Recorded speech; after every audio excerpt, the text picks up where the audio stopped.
Gente, boa tarde. Na aula da Hermínia, hoje de manhã, a gente teve uma questão de uma pessoa que falou assim: nossa, eu estou saindo desse seminário me sentindo meio para baixo, eu vim para cá esperando ver uma grande agitação, mas são tantos os problemas da cidade, são tantos os desafios.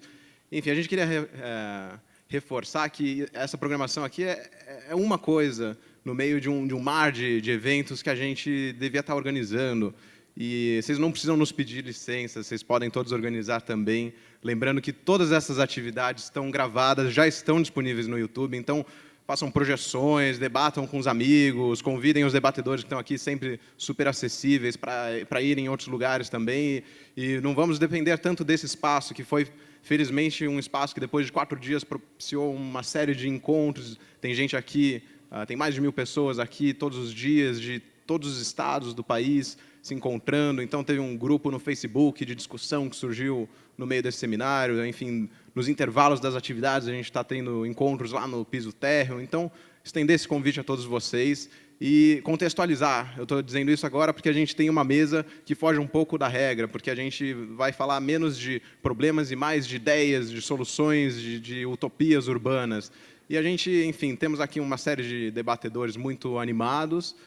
E a questão que a gente coloca aqui na vinheta ao longo dos 4 dias, que cidade queremos, é uma questão que gostaríamos de estender a todos. Então, fica um convite para todos se perguntarem que cidades queremos, que cidade coletiva queremos, como é a cidade do futuro.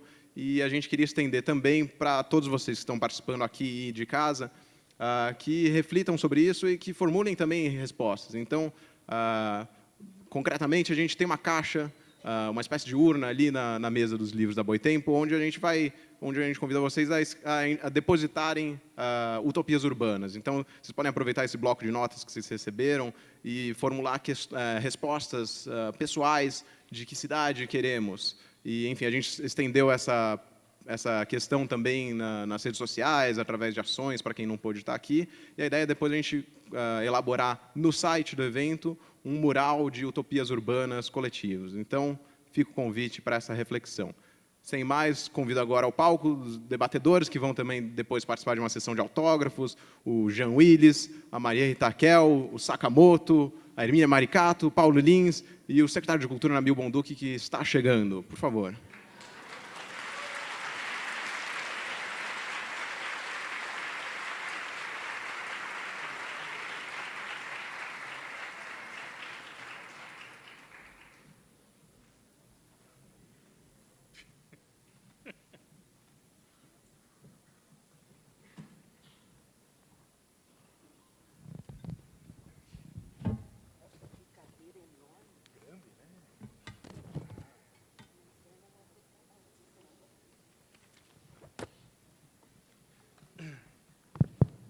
Bem, boa tarde a todas e todos. Quero agradecer a presença de todo mundo nesta tarde de sexta-feira, chuvosa em São Paulo, para assistir a nossa mesa, que começa agora às 2 e pouco da tarde. Que cidade queremos? Apontamentos para o futuro da cidade. Se houve melhora na maneira como a cidade trata os mais humildes, isso se deve à sua mobilização, pressão e luta, e não à bondade de supostos iluminados ou da esmola das classes mais abastadas. Até nossos grandes líderes podem naufragar em tempos de chuva ou desidratar em tempos de seca. Os símbolos de São Paulo não deveriam ser os ásperos espigões da Paulista, o verde do Ibirapuera, os aromas do Municipal, os sabores dos bons restaurantes e os sons da Sala São Paulo. São Paulo é um rapaz que nasce negro e pobre no extremo da periferia e, apesar de todas as probabilidades contrárias, chega à fase adulta. É um vendedor ambulante que sai de casa às 4h30 todos os dias e só volta à tarde da noite, mas ainda arranja tempo para ser pai e mãe. É a jovem que, mesmo assediada no supermercado onde trabalha, não tem medo de organizar os colegas por melhores condições. É a travesti que segue de cabeça erguida na rua, sendo alvo de preconceito de homens e mulheres de bem, sabendo que não consegue emprego simplesmente por ser quem é. São Paulo, meus caros e minhas caras, é resistência. Não aquela cantada em versos e prosas da resistência dos ricos e poderosos que, com seus grandes nomes, deixam grandes feitos que podem ser lidos em grandes livros ou vistos em TV de 70 polegadas. Mas a resistência solitária e silenciosa de milhões de anônimos que não possuem cidadania plena, mas tocam a vida mesmo assim.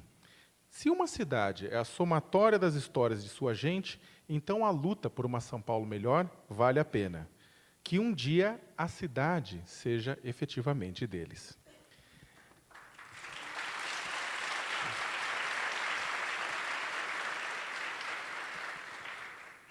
Tenho o orgulho de listar os participantes desta mesa, né, a Hermínia Maricato, Jean Willis, Maria Rita Kell, Nabil Bunduque e o Paulo Lins.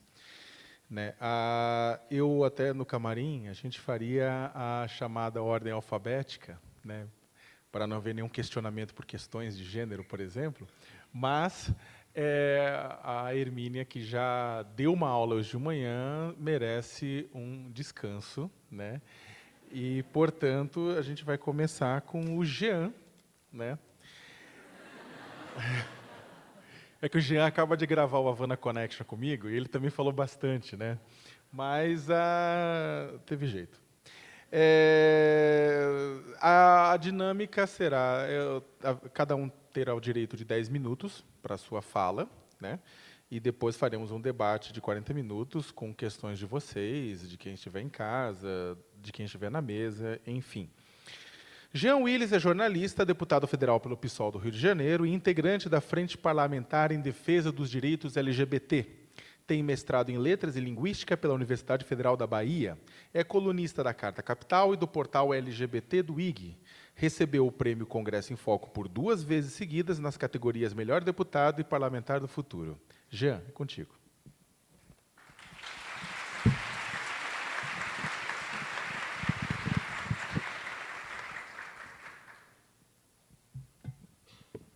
Bom, boa tarde a todas e todos vocês, aos meus companheiros de jornada. Não é uma tarefa fácil, assim, abrir uma mesa dessa. E eu sou bem disciplinado, durmo poucas horas do dia para cumprir bem as minhas tarefas. Então, quando eu fui convidado pela Boitempo para participar dessa atividade, eu acreditava que eu teria muito mais tempo. Então, eu me dediquei a fazer uma palestra de 1 hora sobre a cidade, e botei título, o título é A Cidade que Nos Contém, expressões e repressões da homossexualidade e da transexualidade na cidade. E aí o verbo conter tem o duplo sentido, né, de conter, de conteúdo, e de conter mesmo, de barrar, de limitar. E aí, quando eu li o e-mail dizendo que eu teria 10 minutos, eu falei, bom, eu tenho que repensar isso tudo e dizer o essencial. E eu vou tentar fazer isso aqui, fiz a lápis mesmo, num caderno aqui, os pontos principais da palestra que eu tinha preparado, mais ampla. Quero deixar claro que essa reflexão, os pontos que eu vou trazer aqui, né, as pequenas notas que eu vou trazer para o nosso debate, não tem a ver só com São Paulo, embora eu vá falar de São Paulo, mas eu não vivo na cidade de São Paulo. Eu visito a cidade de São Paulo, tenho trabalho aqui, mas não moro, não sou habitante da cidade de São Paulo, embora São Paulo figure no meu imaginário. Mas eu achei interessante tratar da perspectiva de o que a cidade representa para nós, a comunidade sexo-divergente, sexo-dissidente ou a comunidade LGBT. Todos nós LGBTs, claro que com exceção, sempre que eu falar aqui, vai sempre haver exceção, eu estou falando da experiência comum a todos nós, há pessoas que não partilham dessa experiência, eu reconheço isso, mas a grande maioria partilha da experiência de uma relação difícil com a expressão de si. A nossa relação, desde sempre, é com o insulto, com a injúria, com a violência verbal e física nos lugares onde a gente vive. Então, nós, população sexo-diversa, que nascemos nas cidades do interior, não temos nas nossas cidades espaços para nos expressar. A gente não pode frequentar a mesma praça, nessas cidades quase todo mundo se conhece, né? As pessoas são reconhecidas, não só conhecidas, mas reconhecidas, e em algumas cidades essa relação é odiosa mesmo, de perseguição. Então, estamos sempre olhando para uma cidade mítica, para uma Passárgada que é encarnada pelas grandes cidades. Então, nós, por conta dessa perseguição e da violência, a gente faz um movimento de emigração, seja das pequenas cidades do interior para as capitais, seja das pequenas capitais para as grandes capitais, e seja dentro das grandes capitais, dos centros urbanos, como São Paulo, um deslocamento da região metropolitana, dos bairros periféricos, para o centro da cidade. Então, a nossa relação com a cidade é intrínseca. E é fundamental isso, porque a gente, na verdade, vem em busca dessas cidades maiores, porque nela o anonimato, né, nos permite uma expressão de si muito maior do que nas cidades do interior e nesses outros espaços. E porque também nós fazemos parte de um contínuo migratório que não é de agora. O imaginário do coletivo homossexual está marcado por essa figura da imigração, do deslocamento, desde o século XIX, quando Berlim, Nova York, Paris encarnaram esses espaços como a cidade da liberdade, o espaço da liberdade. Então, a gente mira essas cidades porque, nesse espaço onde as pessoas são mais anônimas, a gente pode se expressar de maneira mais livre, digamos assim. Então, se fazemos parte de um contínuo, nós, na verdade, viemos depois de outros que vieram antes de nós e que criaram redes de sociabilidade e que inscreveram mesmo uma cultura na geografia da cidade. Claro que essa inscrição ela não é permanente, ela é fluida, ela é fluxa, ela tem fluidez. Se a gente pegar a história da inscrição da cultura LGBT na cidade de São Paulo, a gente vai ver que houve uma migração de lugares. Houve um momento que os jardins concentravam uma quantidade de bares, o centro nunca deixou de concentrar, mas já foi um espaço de muito mais frequência. Há uma retomada do centro agora pela cultura LGBT. Enfim, ela não é fixa, ela é fluida, mas ela se inscreve na cidade. E a gente chega e faz parte, né? E começa a integrar esses espaços e influir, claro, nesses espaços, e esses espaços influem na nossa identidade. Então, as cidades, ao contrário, mais cedo eu estava discutindo com o Sakamoto e com o Guilherme Boulos, o Guilherme falando que o bairro é a nova fábrica e que no bairro se dá a luta de classe hoje, e aí há movimentos de retomada e de reconfiguração dos bairros por diferentes coletivos, e ele pegou o exemplo do hip-hop, né, da cultura negra, urbana, e eu disse para ele, olha, para nós LGBTs é o contrário, para a gente é muito mais difícil disputar o bairro distante, a periferia, a cidade do interior. Para a gente é muito melhor, por conta desse histórico, a gente fazer o processo migratório e se inscrever nas grandes cidades. Mas, na medida também que a gente goza dessa liberdade, as cidades elas nunca deixam de ser também espaços de policiamento. Então, nas cidades, a gente constrói enclaves, né, ou territórios gays, LGBTs, na verdade. Esses territórios se dão, óbvio, pela via do consumo e da sociabilidade, do entretenimento. O território é definido mais ou menos assim, são os bares, as saunas, as boates, os parques onde há pegação, cruising, muito em torno dessa cultura a gente vai se estabelecendo aí, mas há também a ocupação do território por outra via, quer dizer, a afirmação de si, ela depende de uma independência econômica que nós gays conquistamos muito mais cedo, do que, claro, volto a dizer, sempre há exceção. Mas a maioria dos gays e lésbicas conquistam uma independência financeira muito mais rápido do que outros da sua idade, porque, para nós, é fundamental esse deslocamento da cidade e essa ruptura com a família para sermos quem somos. Então, essa independência financeira tem que se dar por meios legítimos ou legitimados, digamos assim, como a educação formal. Então, não por acaso, também tem essa dedicação da comunidade LGBT aos estudos, porque é um meio de independência, ou por outras vias, como no caso das pessoas transexuais, a via da prostituição. E é claro que também essas vias de independência econômica e de apropriação da cidade, elas também se inscrevem na cidade, elas também estabelecem territórios e culturas. Então, a gente vê, por exemplo, que o Parque do Trianon está tomado, ou hoje menos ainda, com as novas tecnologias e os aplicativos, por exemplo, o número de garotos na prostituição viril tem diminuído bastante, porque tem uma prostituição agora que foi para os espaços virtuais. Ou a presença das travestis e transexuais no centro da cidade. Então, são formas da gente se apropriar.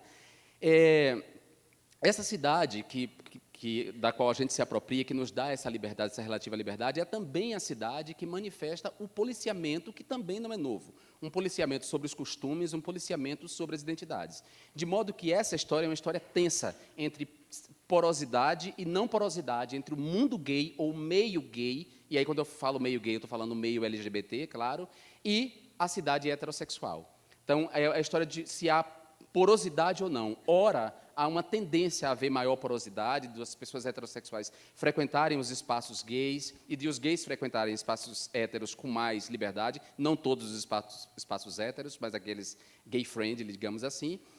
Ora, a gente tem que fechar os nossos espaços por vias de proteção, porque a violência recrudesce, porque o policiamento recrudesce. Nós estamos vivendo, nesse momento, um momento tenso em torno disso, e E aí nós temos o episódio recente da parada do orgulho LGBT e da performance artística de uma transexual reproduzindo uma cena de crucificação que tem sido utilizado como essa imagem e outras imagens que não são da parada, que foram atribuídas à parada, têm sido utilizadas para justamente questionar a presença e a cultura LGBT na cidade. Isso não é novidade. Na França, Jean-Marie Le Pen, desde a década de 90, fortaleceu o Front National, que era o partido dele, né? Ele fortaleceu muito alimentado das imagens da parada gay de Paris. Não é uma coincidência, já estou concluindo, 2 minutos. Não é uma coincidência. Então, de modo que nós, gays, encarnamos desde sempre a cidade rebelde. Antes mesmo de outros coletivos se levantarem para questionar a cidade, seja do ponto de vista da mobilidade urbana, seja do ponto de vista das expressões identitárias, por exemplo, da cultura hip-hop, nós, LGBTs, já disputávamos a cidade, não talvez com a consciência de classe no sentido marxista, mas com a consciência de coletividade. A gente já disputava a cidade e a gente já era, para citar uma frase aqui de uma canção de Lazo, um cantor baiano, negro, que ele diz, apesar de tanto não, tanta dor que nos invade, somos nós a alegria da cidade. Apesar de tanto não, tanta marginalidade, somos nós a alegria da cidade. Então, nós, LGBTs, a gente já disputava a cidade, a gente já tinha estabelecido territórios de livre convivência, de respeito mútuo, de liberdade, de alegria. É essa cidade que queremos. Agora, queremos também uma cidade que nos reconheça em termos de política pública, porque quando a gente se apropria da cidade e move uma economia criativa nessa cidade, a gente dá impostos para essa cidade. E essa cidade quase sempre não devolve em termos de políticas públicas de segurança, políticas públicas de cultura.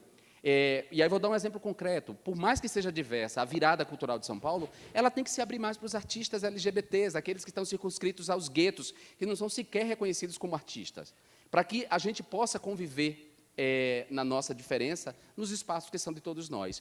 A gente precisa de uma cidade que nos permita expressar publicamente o nosso afeto, não só na Praça Roosevelt, mas em todas as praças da cidade, junto com os héteros sexuais, para que que isso seja naturalizado, normalizado e visto não como um escândalo. Então, a cidade que queremos, a cidade de todos, é a cidade que devolve, em termos de políticas públicas, todo o sacrifício que nós, como cidadãos e contribuintes, fazemos através dos impostos. Muito obrigado.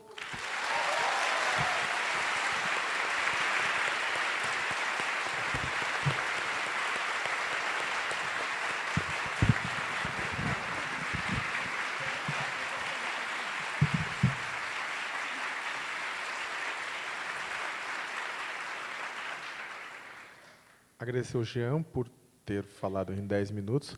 Você sabe, ele roubou um pouco, porque no final ele acelerou, não sei se vocês perceberam, que ele foi falando mais rápido para caber, mas ótimo, né? Eu adorei. Agora eu vou passar a palavra à Maria Rita Kell. A Maria Rita é psicanalista, formada em psicologia pela USP, mestre em psicologia social pela Universidade de São Paulo e doutora em psicanálise pela PUC São Paulo. Também é ensaísta e jornalista. Em 2013, recebeu o prêmio do Movimento Humanos Direitos no Rio de Janeiro por seu capítulo sobre camponeses e indígenas no relatório da Comissão Nacional da Verdade. Aproveitando também a chegada do secretário municipal de Cultura e professor Nabil Bunduki. Nabil, seja bem-vindo.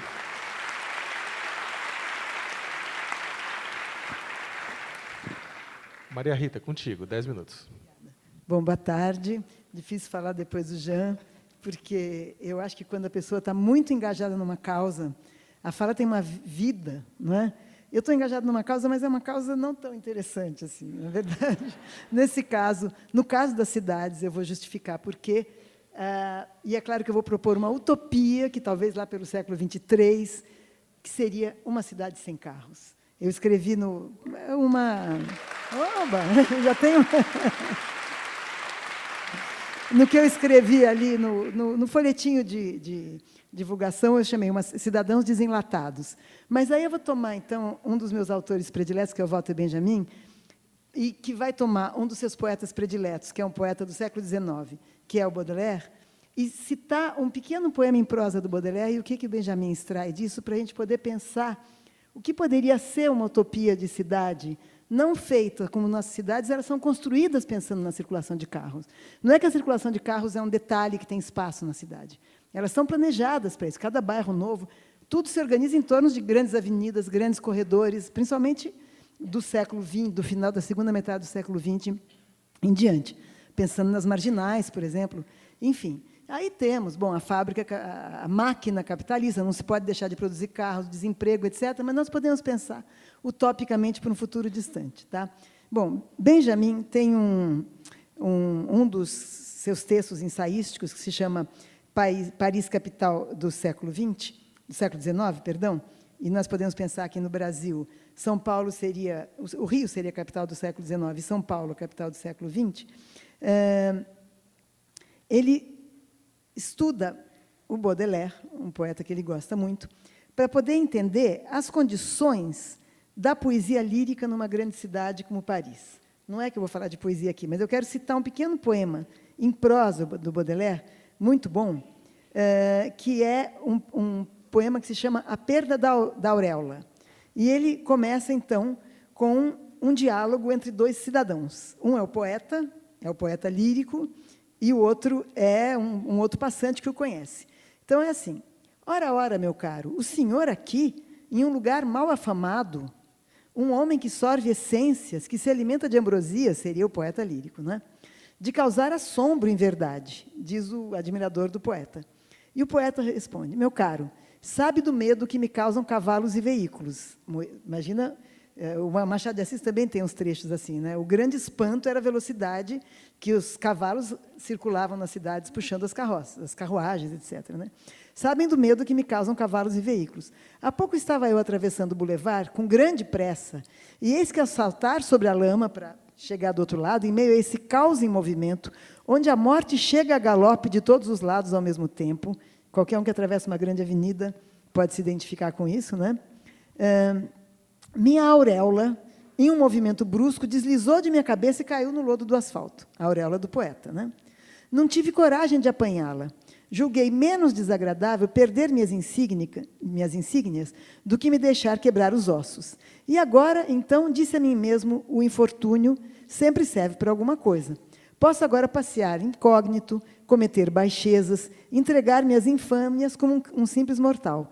Eis-me, portanto, aqui, idêntico ao senhor, como vê. Isso diz o poeta que perdeu a auréola. E o admirador diz, o senhor devia, pelo menos, mandar registrar a perda dessa auréola e pedir ao comissário que a recupere. Por Deus, não, responde o poeta, sinto-me bem aqui. Apenas o senhor me reconheceu. De resto, entedia-me a dignidade. Além disso, me apraz o pensamento de que um mau poeta qualquer a apanhará e se enfeitará com ela sem nenhum pudor. Fazer alguém ditoso, que felicidade, aí ele está ironizando, né? Sobretudo alguém que me fará rir. Imagine X ou Y, e a gente não sabe quem que o Baudelaire poria nesse X ou Y, né? Usando a auréola do poeta que caiu na lama. Não, isso será burlesco. Bem, o Benjamin, então, para ver onde ele chega, citando esse poema do Baudelaire, primeiro tem essa observação irônica do Baudelaire, não é?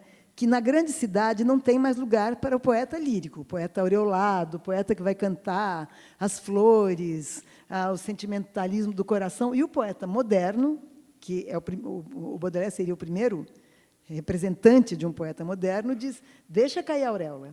Deixa cair a auréola e, quem sabe, um poeta ruim vai gostar de usá-la, não é? No entanto, é efeito, a perda da auréola do poeta, e por isso que é muito engenhoso Benjamin tomar esse poema em prosa, a perda da auréola do poeta é efeito da velocidade, do aumento da velocidade da vida urbana. Não é? Ele tenta atravessar uma rua e, para não ser atropelado, a auréola cai, ele não tem tempo nem de voltar para buscar. Não é? E Benjamin, então, comenta, não é, que o Baudelaire está assinalando essa experiência, não é, como um critério, uma experiência insubstituível, não é, esse momento de perda da auréola. E vai dizer, ele determinou o preço que é preciso pagar para se adquirir a sensação de moderno, não é? Para se viver na modernidade. E esses dois conceitozinhos agora que eu quero tomar. A desintegração da aura na vivência do choque.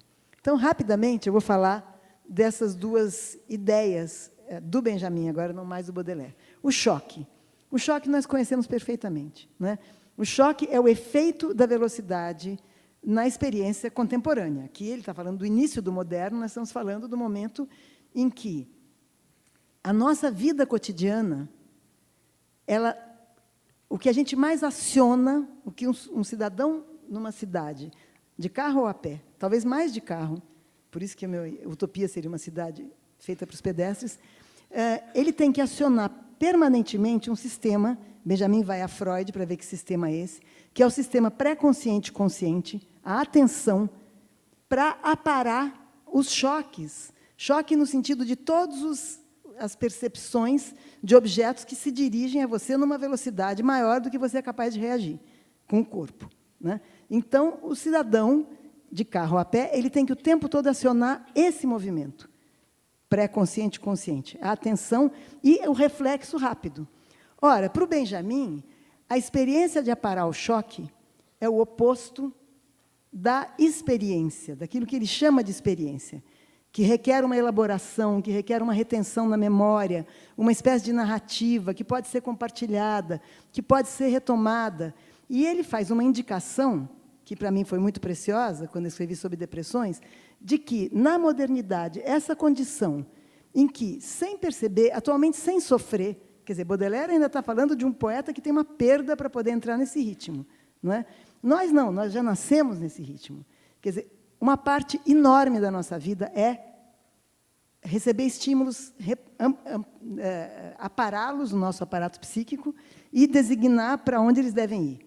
E agora já não é mais só questão dos carros, né? Imaginem, vocês podem calcular o tempo que vocês passam se achando obrigados a responder tudo que lhes chega por celular, por exemplo, não é? Seria ideal que a gente não se sentisse obrigado a responder, mas a ideia de ser demandado para o humano exige a resposta. Então, esse empobrecimento das outras funções, das funções pré-conscientes, da imaginação, da narrativa, tudo isso em Benjamin está ligado à melancolia, está ligado a um modo depressivo de viver. E por que esse modo depressivo de viver? Não quer dizer que todas as pessoas estejam deprimidas, vejam bem. Seria um exagero para uma psicanalista dizer todos aqui, e seria o segundo passo seria vir um psiquiatra e falar todos têm que tomar remédio. Não se trata disso absolutamente. Um modo depressivo de viver significa um modo, e eu continuo com Walter Benjamin aqui, fatalista. Ou seja, o sujeito deixa de se sentir agente de transformação. O que o Jean Willis propõe, por exemplo, e já acontece nas cidades há poucas décadas, é que a comunidade LGBT é agente de transformação. Algumas coisas que acontecem, mesmo essa moça que agora está sendo tão criticada, etc., seria impensável. Algumas coisas seriam, enfim, não quero voltar para o tema dele, que ele já resumiu muito bem, mas esse fatalismo não é necessariamente porque as coisas estão boas, nós estamos acomodados, estamos achando que tudo está bem. Assim. Quer dizer que nós passamos e usamos essa nossa capacidade de atenção e reação muito mais que todas as outras. E a nossa imaginação para pensar na transformação, ela fica empobrecida. Mesmo porque a nossa imaginação também está colonizada pelos outdoors, tem televisão até no metrô, enfim, está colonizada pela indústria do espetáculo. Maria Rita, então, tem que parar. 2 minutos. 2 minutos dá. Então, vou falar do outro conceito, retemos o choque aqui, o choque ligado ao fatalismo, ao empobrecimento da imaginação. E o segundo conceito, que é muito interessante, é a perda da aura, né? A perda da aura é um conceito que Benjamin usa para falar da obra de arte na época industrial, não é? E a aura seria algo que ele não consegue definir muito bem, ele é muito poético, mas a gente pode pensar que a aura de uma obra de arte, sei lá, de uma Mona Lisa, de uma Vitória de Samotrácia, sei lá o quê, é o tempo que chega até nós incorporado na obra, não é? Então, a aura tem uma relação com o tempo. Não quer dizer que a gente só possa viver das obras de arte verdadeira, quer dizer que algo da nossa vida não pode perder a aura, não é? E eu fiquei pensando qual seria o conceito oposto ao da aura. Seria o fetiche. Se a aura é a vida do artista, o tempo, todos os olhares ao longo do tempo, que lentamente se incorporam e criam o brilho daquela obra de arte, o fetiche é uma parte da morte do trabalhador, uma parte da vida que ele cedeu ao capitalismo, que está incorporada na mercadoria. Evidentemente, nas cidades nós vivemos muito mais subjetivados pelo fetiche do que pela aura. Isso é um pouco uma reflexão que eu precisaria de mais algumas horas, mas eu paro aqui para dizer, vamos ver se isso aqui nos dá elementos para pensar. Eu não sei concluir nada sobre isso. Mas entre o fetiche e a aura, quem sabe a gente pode continuar ainda defendendo algumas experiências auráticas, sem nenhum fetichismo em cima disso. Obrigada.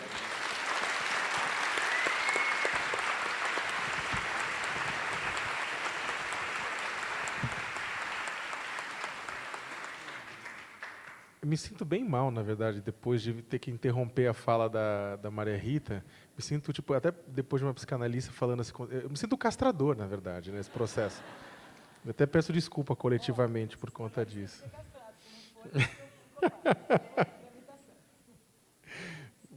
Obrigado, Rita. Vou passar a palavra agora para o Nabil Bunduki. Nabil Bunduki é professor titular do Departamento de Planejamento da Faculdade de Arquitetura e Urbanismo da USP, com um doutorado em Estruturas Ambientais Urbanas. Foi vereador de São Paulo em 2012 pelo PT e atualmente é secretário municipal de Cultura da capital paulista. Nabil, 10 minutos. Bom, boa tarde para todos, para todas. Vou falar de pé porque, mania de professor, eu não consigo falar sentado. Tenho dificuldade. Bom, eu queria falar sobre as cidades. Tem tanta coisa para falar sobre as cidades, mas eu vou falar uma coisa que toca muito o que eu estou fazendo agora. Estou fazendo agora, discutindo cultura, mas eu venho do urbanismo e venho de uma perspectiva no urbanismo, que é uma perspectiva de pensar a cidade de um jeito diferente de como a cidade tem sido concebida, ou como foi concebida no século XX aqui no Brasil. Nós construímos um modo, uma cidade, um modo de vida urbano absolutamente inviável. Nossas cidades foram construídas de uma maneira totalmente inviável, e elas foram construídas de uma maneira inviável, principalmente em função da nossa desigualdade. Então, a desigualdade é um elemento fundamental para entender por que as cidades foram construídas dessa maneira. A Maria Rita falou agora há pouco que queria uma cidade sem carros. Na verdade, a cidade com carros, a cultura, e eu acho que a gente não deveria chamar cultura do automóvel, devemos chamar anticultura do automóvel, faz parte, junto com outros elementos, desse modo insustentável de vida das cidades. E ele decorre exatamente da ideia de que alguns poucos vão ter acesso ao automóvel e, portanto, se alguns poucos vão ter acesso ao automóvel, nós vamos construir uma cidade que busca garantir uma mobilidade e um jeito de viver que aqueles que têm automóvel conseguem se estruturar. E nossas cidades, elas foram construídas nessa premissa. De quem tem automóvel se vira, os que não têm automóvel ficam a pé, literalmente. Então, é cidade que vai construindo minhocões, vai construindo avenidas, vai construindo túneis, que vão aumentando cada vez mais. Isso se articula também com a estrutura econômica e a maneira como as empreiteiras de obras públicas dirigem o encaminhamento das políticas públicas, então direciona para fazer mais e mais e mais, para poder atender os automóveis que transportam um número insignificante de pessoas frente ao espaço que eles ocupam na cidade. Então, isso faz parte de uma lógica. Essa lógica ela é só viável quando poucas pessoas têm acesso ao automóvel. Uma cidade onde uma pequena mudança na desigualdade se procede, ou seja, quando mais pessoas, gradativamente, deixa de ser elite, que tem automóvel, passa a ser a classe média. Quando o setor popular começa a ter acesso ao automóvel, a cidade se inviabiliza, porque a cidade foi construída com essa concepção. né, a concepção de atender a poucos. Então, a cidade para atender a todos, e para mim a cidade que nós queremos, a cidade que a utopia que nós temos é uma cidade para todos, é uma cidade que é inviável se todos fossem ter acesso a esse que era o principal, né, modo de mobilidade dentro das cidades. Então, essa cidade, ela se inviabiliza, assim como se inviabilizam uma série de outros aspectos, né? Então, nós podemos usar o automóvel como elemento, talvez, paradigmático, mas a questão de resíduos, né? A questão dos resíduos. A lógica é, bom, vamos gerar resíduos, um consumo que gera exageradamente resíduos, e esses resíduos vão para um aterro, né? A gente sabe que tem uma relação muito grande entre a quantidade de resíduos gerado e a renda das pessoas e o consumo delas. Quanto mais as pessoas consomem, mais resíduos são gerados, né? E quanto mais aumenta a população urbana, mais resíduos são gerados. Portanto, essa lógica de produzir resíduos, de embalagens, essa lógica de consumo, é uma lógica absolutamente insustentável com a capacidade, né, do meio ambiente de resistir a esse impacto. Se nós vamos para a questão do solo urbano, é a mesma coisa. O solo urbano distribuído desigualmente, tá certo? Ele atinge certos limites, e é o que nós vemos nas nossas cidades. Hoje, em volta da Secretaria de Cultura, que está na Avenida São João, deve ter mais de 30 prédios ocupados, porque esta lógica da má distribuição da terra urbana, né, o processo de apropriação desigual do espaço da cidade, é um processo que, num certo momento, ela chega no limite, e nós estamos nos limites, né? Nós estamos no limite desse modo de vida urbano, esse modo que as cidades se estruturaram no século XX, e daí a crise das cidades que nós vivemos hoje no Brasil, né? Nós vivemos um momento de crise de cidades, que também é uma crise que não vai se resolver se não for mudado, se não for alterado esse modo insustentável e inviável de cidade que nós temos.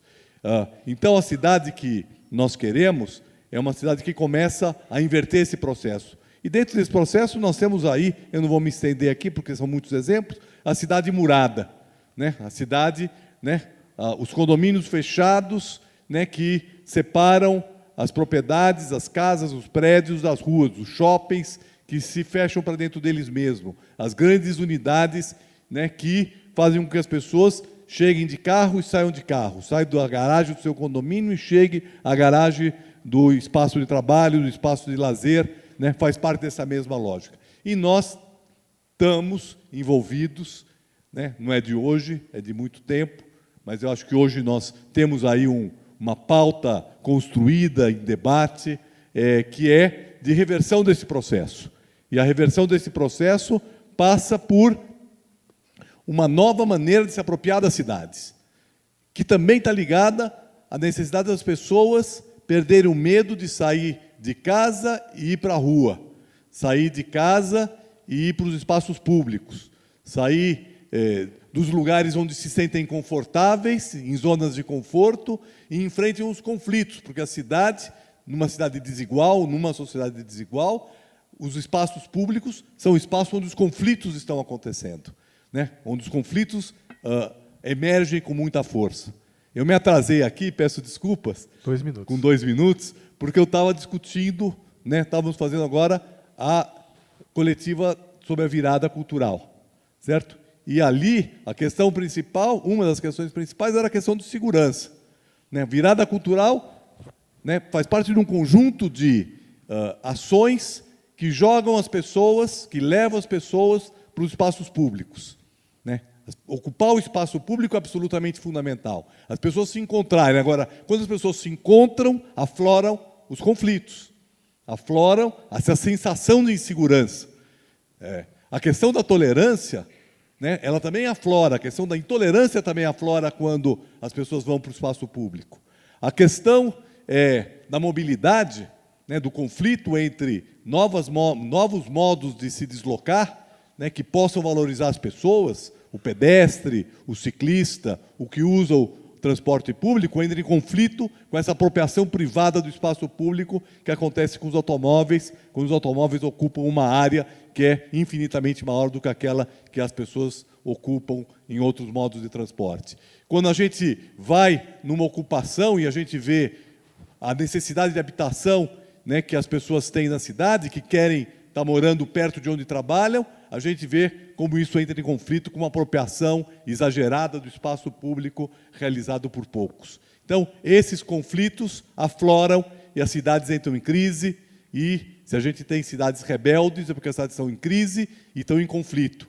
E talvez esse conflito a gente possa, né, avançar para aquela cidade que nós queremos, a cidade com mais tolerância, a cidade do espaço público, a cidade dos modos sustentáveis de deslocamento, a cidade da reforma urbana, a cidade de uma distribuição, né, dos benefícios de morar num lugar, né, com tanto potencial cultural, de tanto potencial de sociabilidade, e morar nele de maneira a que todos possam, de alguma maneira, ter acesso aos benefícios que essa cidade oferece. Obrigado.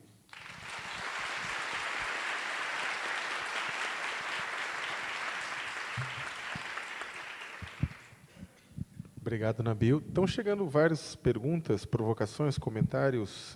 Eu fico tão feliz quando chega um comentário que não é um xingamento. Estou tão acostumado na internet, quando vem um comentário sempre me xingando, falando alguma coisa, que estou até emocionado. Obrigado, gente. Com educação, até. Só uma curiosidade, até porque a questão do carro e do transporte foi uma questão geral. Quem aqui veio para o evento de ônibus, metrô, bicicleta, a pé?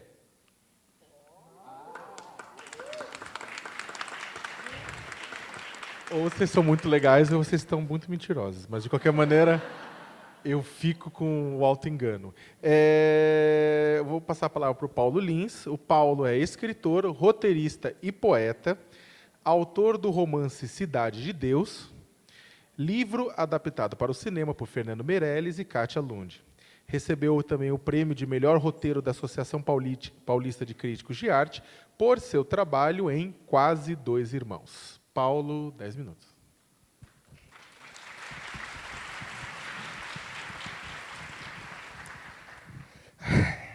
Estamos aí, né?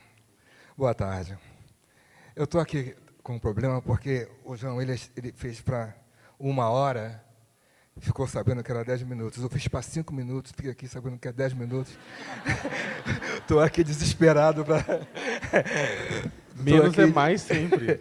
Desesperado para ver como é que eu vou completar esses 5 aí, mas vou tentar. A questão, assim, eu gosto muito das cidades do Ocidente, eu adoro as cidades. E conheço várias cidades do mundo ocidental. E elas ficariam melhor se não tivesse polícia. Meu problema é a polícia.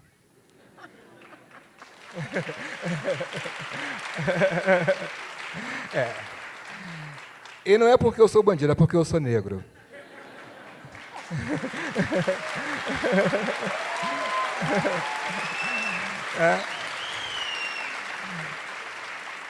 A gente vem assim, porque quando o adolescente começa a sair de casa, vou sair sozinho, quero sair sozinho, a mãe, cuidado com os bandidos e tal. Quando ele é branco, né? Cuidado com a polícia. Agora, quando é negro, cuidado quando a polícia chegar, não corra, se a polícia falar, porque a polícia vai matar. Então, e isso não acontece só em São Paulo, não só no Rio de Janeiro, mas isso nos Estados Unidos, na Europa. Eu não sei o que é que vão fazer com os negros no mundo, não tenho ideia. Porque a questão racial no Brasil é igual ao que tem na Europa, nos Estados Unidos, no resto do Ocidente. E é triste pensar isso, porque o Brasil, com 515 anos, né, a gente é filho da tragédia, a gente é filho da guerra. Nós somos filhos da guerra. Né, não tem outra história para a gente. O primeiro descobrimento do Brasil, 400 anos de escravidão, 300 de colonização. Aí, 400 anos de escravidão, 300 anos de colonização significa que a base da economia, da moderna economia europeia, é montada através do tráfico de escravos. Isso é uma coisa que Quase não se fala nisso. Essa afirmação é do professor Flávio Gomes, que escreveu o livro Quilombos e Quilombolas no Rio de Janeiro e no Brasil, professor da UFRJ. Então, a gente que vive hoje, que viu o tráfico de escravo no Atlântico, no Caribe, entrando no Mar do Caribe, agora a gente vê, de novo, essa travessia de negros, agora no Mediterrâneo. Né? O que vão fazer com a África? O que vão fazer com esse povo? Com os descendentes de africanos na África e fora da África? Na Europa e na América e no Caribe também. Né? Nós estamos recebendo aí o pessoal do Haiti, né, fugindo. E dentro dessa tragédia que a gente teve, a escravidão, depois veio logo a Primeira e a Segunda Guerra Mundial, que forma o segundo Brasil, que forma a segunda América Latina, né, que vem os imigrantes para cá, que veio fugindo da guerra, no entre guerras, a questão foi no entre guerras, que vai formar São Paulo, vai formar o Brasil, esse novo Brasil, a gente tem isso na mão. E a Primeira Guerra já foi resolvida, a Segunda Guerra foi resolvida, está tudo tranquilo. A questão das bombas, a bomba de Hiroshima, está tudo tranquilo. Agora a questão do negro não se resolve, continua a mesma coisa. A polícia continua matando negro à toa, inclusive criança. Criança negra. Esse menino que morreu no Alemão há pouco tempo atrás, saiu na imprensa, hoje tem internet, mas isso sempre aconteceu. E não saía na imprensa, na favela. A polícia saía atirando. E continua. Então, assim, o que você tem? Porque você tendo a concepção de que você só precisa de 3 coisas, de beber, comer, para você viver, né? Beber, comer e dormir, você precisa dessas 3 coisas, o resto é tudo ficção, tudo invenção. Para você se manter vivo, você tem que enfrentar a polícia, para você conseguir. Você, além de comer, beber, né, e dormir, você tem que encarar a polícia. Porque se você tiver medo de bandidos, é normal, todo mundo tem. Agora, quando você tem medo do bandido, da polícia, aí fica dos 2 lados. Então, é isso. Você anda em qualquer cidade, na Europa, aqui na América do Sul, na América Latina, até no México mesmo, na Argentina, você é negro, você pode estar marcado para morrer. Então, assim, se tirar a polícia, para mim já fica de bom tamanho. Muito obrigado.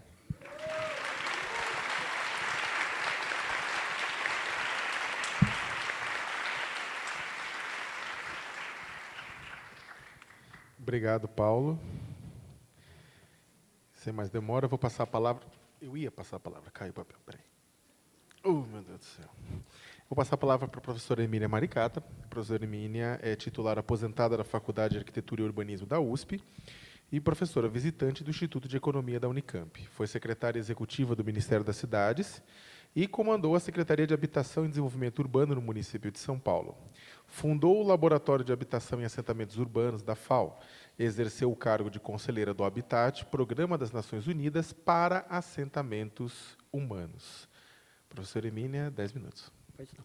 Eu não sei o que eu faço para tirar esse negócio do conselheira do Habitat da minha biografia. A gente pode tirar agora, riscando Não, aqui. aqui você tira, mas todo lugar que eu vou, porque eu não fui numa reunião, eu pedi demissão e fiz...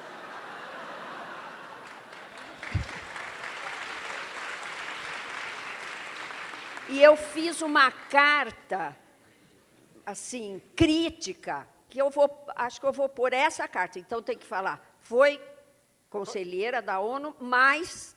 Não, coloca direto, demitiu-se sumariamente do Conselho. Bom, então, deixa eu falar uma coisa, pessoal. Eu estou comovida aqui com o que eu estou ouvindo. Agora, acontece que eu estou há 40 anos dando aula de urbanismo, e estudando e militando nas cidades, e eu me sinto na obrigação eu tenho uma missão aqui de falar nesses 10 minutos uma coisa importante. Então, eu vou tentar.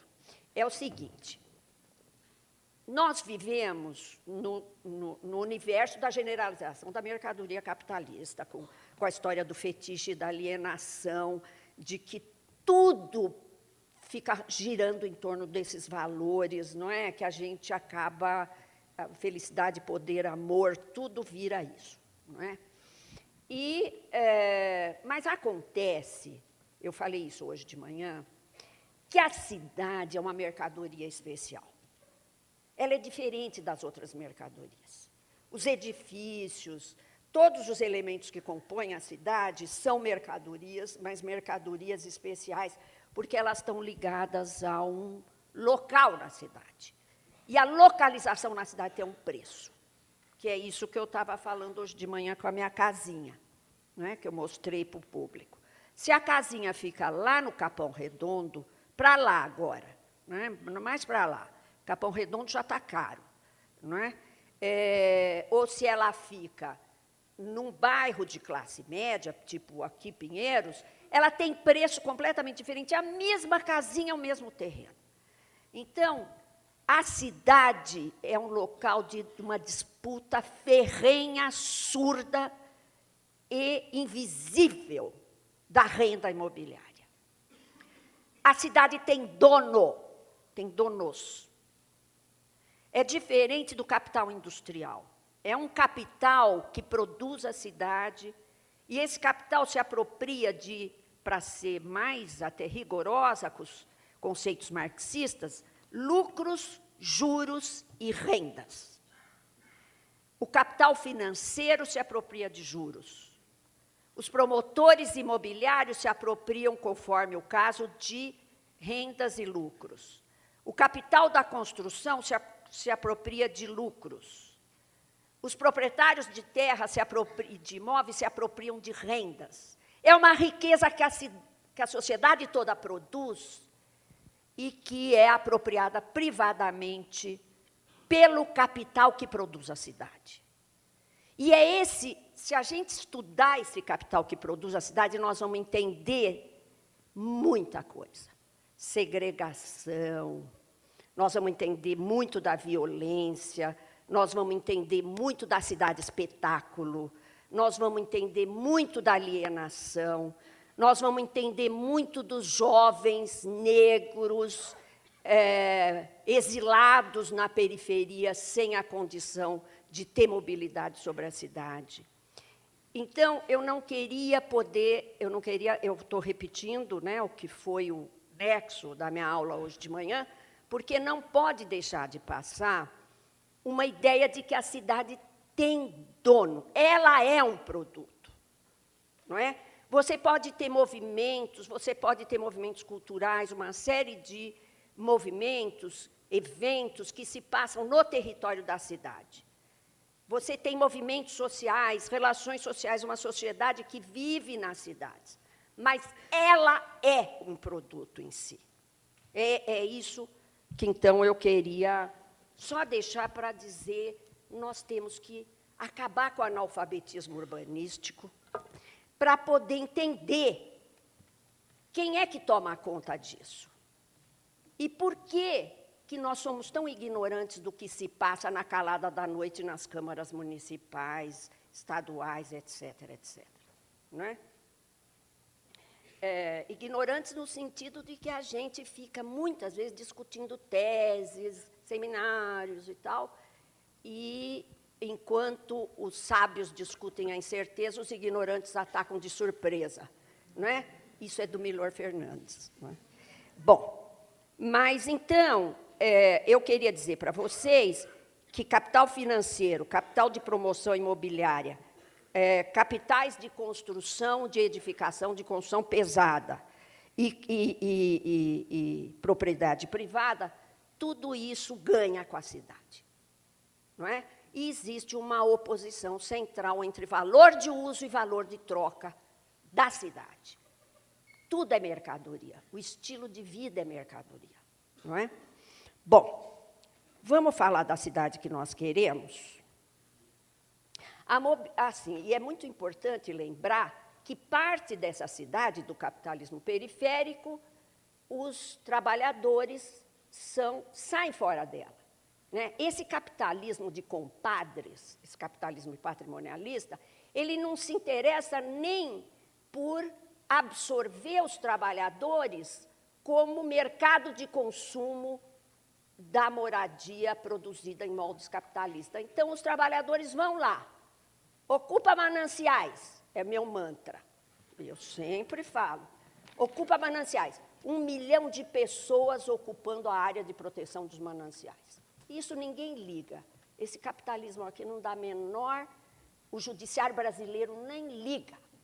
Pode ocupar manancial, não vem ocupar o centro da cidade, aí é polícia. Não é? Não vem ocupar áreas valorizadas, inclusive favela. Favela pode ter quantas vocês quiserem, porque, afinal, 20%, 25% da população do Rio mora em favela. Pode morar, mas não vem morar perto do mercado, onde as áreas valorizadas pelo mercado. Bom, que cidade nós queremos? Todo mundo quer uma cidade pacífica, igualitária, onde os negros não sejam tratados dessa forma pela polícia, né? Mas vamos sair da ingenuidade e pensar o seguinte, ó, que também não sei se é tão ou mais ingênuo até, estou pensando agora. Porque se eu pensar em tudo que a gente já pensou e construiu no Brasil, dentro do histórico da proposta de reforma urbana, que a gente criou na luta contra a ditadura, depois fomos construindo uma esfera politizada, que parece que deu com os burros na água, mas está aí, a nova geração está aí. Né? Sem dúvida nenhuma, mobilidade e uso do solo são questões centrais para discutir uma cidade justa, democrática, agradável e tal. Né? Ter mobilidade, transporte coletivo e transporte não motorizado, principalmente, o contrário do que é hoje. Não é? Mas também não basta ter mobilidade. É preciso controlar o uso e ocupação do solo, é preciso aplicar a função social da propriedade prevista na Constituição Federal, Lei Federal, Estatuto da Cidade e nos planos diretores. Né? E eu dizia hoje de manhã que o Judiciário desconhece a legislação brasileira que assegura a função social da propriedade. Porque, se não desconhecesse, jamais daria os despejos que estão dando, violentos e ilegais. Vocês já viram um juiz dar sentença ilegal? Dá. No Brasil está assim. Sabe? Hermínia, 2 minutos. 2 minutos. Então, não vai poder falar muito do judiciário. Mas aí... Mas eu recebi um bilhete de um estudante de direito, que eu quero desculpar, né, que o direito, como exigir dos juristas que conheçam a legislação urbanística, se não a estudamos na academia. Ó, Irã, ponto para você. Porque, realmente, não há curso de direito urbanístico nos cursos de direito. Então, eles dão despejos descumprindo a lei. Vocês sabiam disso? Bom, mas eu tenho que terminar. 10 minutos. Vamos lá. Então, além de que cidade eu quero? Que o judiciário conheça a lei. Eu quero uma cidade onde o judiciário conheça a lei e respeite a função social da propriedade. E eu quero uma cidade onde não exista financiamento empresarial de campanha e realmente...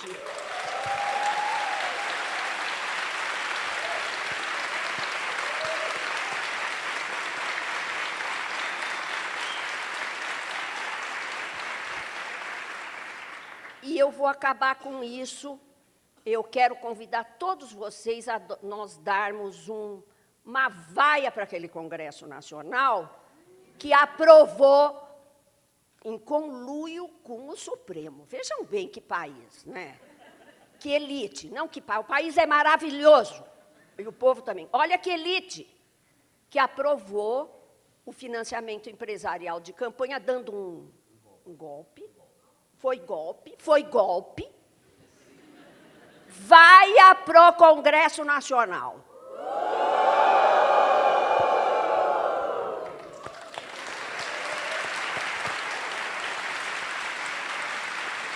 Ó, não vão se animando só de dar vaia, não. Nós vamos ter que mudar essa coisa, hein, gente? Tá?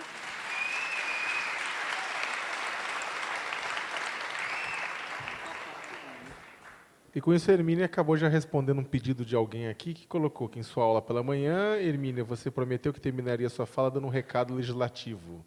Pronto. Recado dado. O Jean, você transmite, por favor? Obrigado. Gente, tem muita pergunta, né? A gente não tem tanto tempo assim, vou tentar ser... Temos agora 40 minutos de bate-papo. Eu vou tentar juntar algumas perguntas, algumas indagações. Peço desculpa se alguma não for lida. Não é porque não era importante, mas ou porque não houve tempo, ou porque simplesmente eu não entendi. Não é entendi porque vocês escreveram mal, não, porque está acima do meu... Tem umas aqui que tem umas teses de doutorado aqui, que depois eu passo para as professoras para elas poderem interpretar. Eu acho que isso aqui vale para todos. É uma provocação inicial que algumas pessoas citam. Eu acredito que muitos devem ter visto uma reportagem que saiu no final de semana na Folha de São Paulo a respeito do medo de alguns moradores da Vila Leopoldina, que é um bairro em ascensão na cidade de São Paulo, da chegada da possibilidade da introdução de habitações populares na região da Vila Leopoldina, né? Algumas pessoas, inclusive, entraram em pânico, porque falou que ia chegar pessoas pobres, e de lá chegariam traficantes, e depois chegariam cafetões, prostituição, tráfico de drogas, hecatombe, dengue, e por aí vai. Então, como é possível conciliar, a começo de conversa, como é possível ter uma cidade que a gente quer se a gente não consegue nem conciliar as diversas cidades que há dentro da cidade, né, com tantos medos, né, com tantas coisas nesse gênero, e que o outro comentário também, que se o gueto torna invisível, misturar classes e populações fisicamente, como seria uma maneira de garantir direitos e igualdade numa cidade segregada?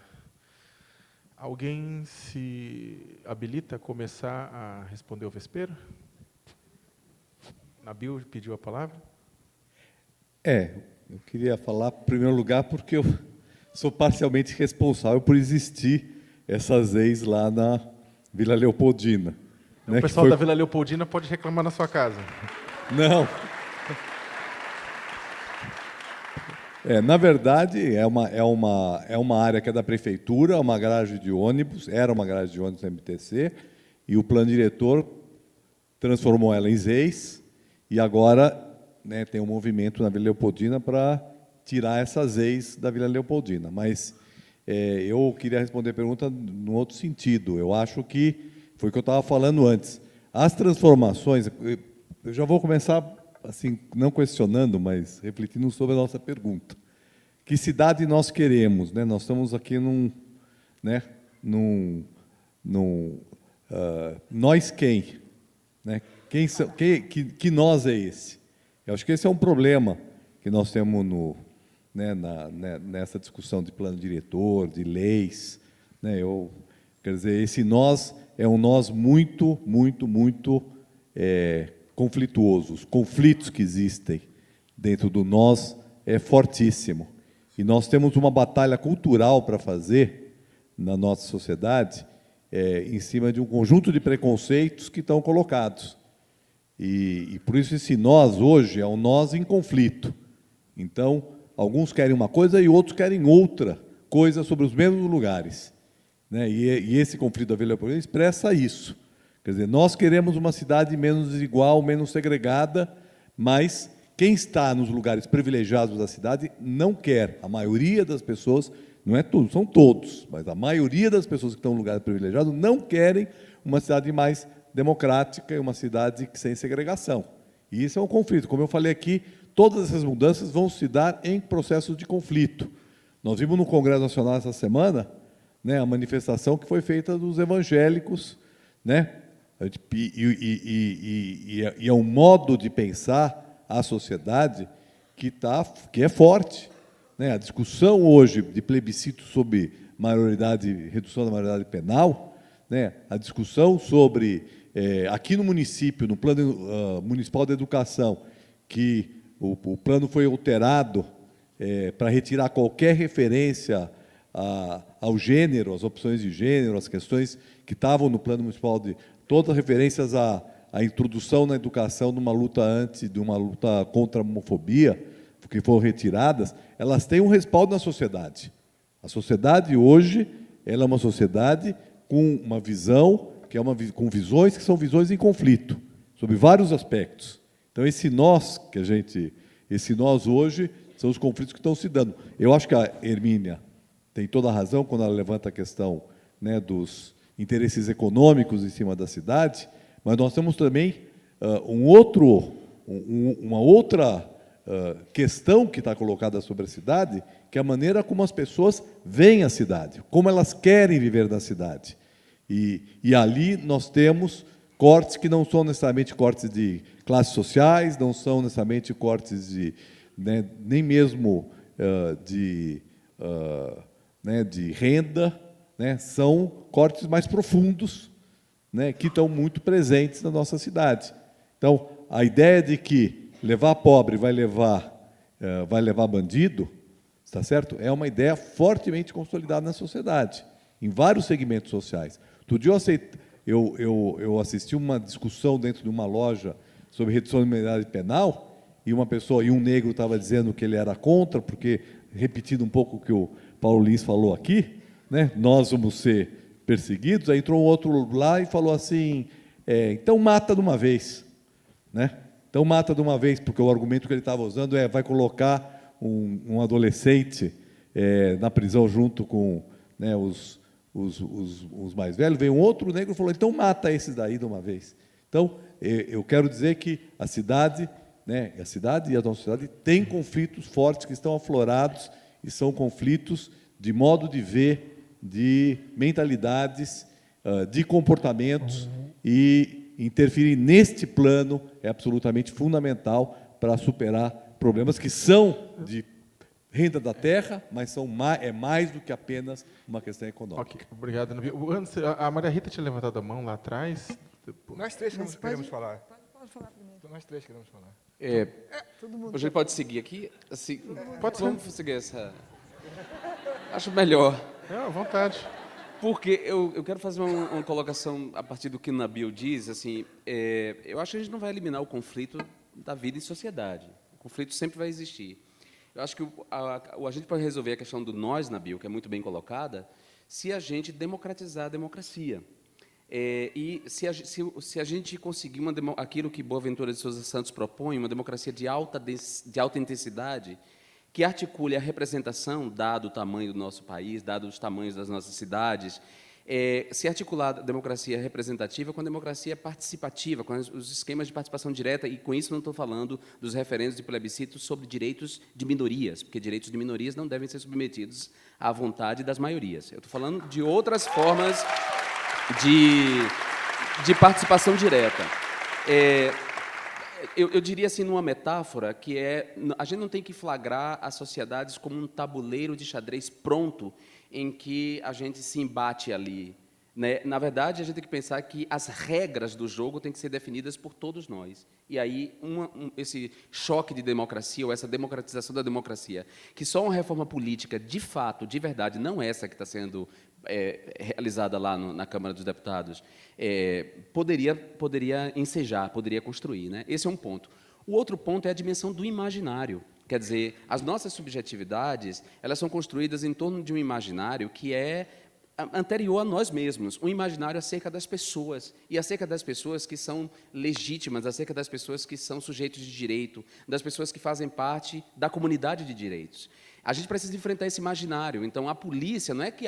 Eu não chego a essa utopia do Paulo Lins, que é uma utopia muito bonita, um mundo sem polícias. Eu não consigo imaginar, numa sociedade permanentemente em conflito, que a gente possa abrir mão do uso legal da força, de uma força que possa implementar os direitos. Mas eu penso que a gente pode discutir por que a polícia trata os negros de maneira diferente, os homossexuais e as travestis de maneira diferente, as pessoas que vivem na periferia. A gente tem que discutir isso. Isso tem a ver com um imaginário que passa pelos meios de comunicação, pelo corpo a corpo com os meios de comunicação, e como eles constroem esse imaginário na nossa cabeça, a ponto da pessoa dizer, sem pudor e sem nada, que deve matar uma pessoa negra. A solução é matar. Ou o que dizem para mim, por exemplo, que escrevem para mim nas redes sociais. E, quando escrevem para mim, estão escrevendo para todos os homossexuais. Então, essa dimensão do imaginário a gente vai ter que enfrentar na cidade que queremos, lembrando que a gente nunca vai eliminar o conflito das relações sociais. Isso nunca vai ser possível.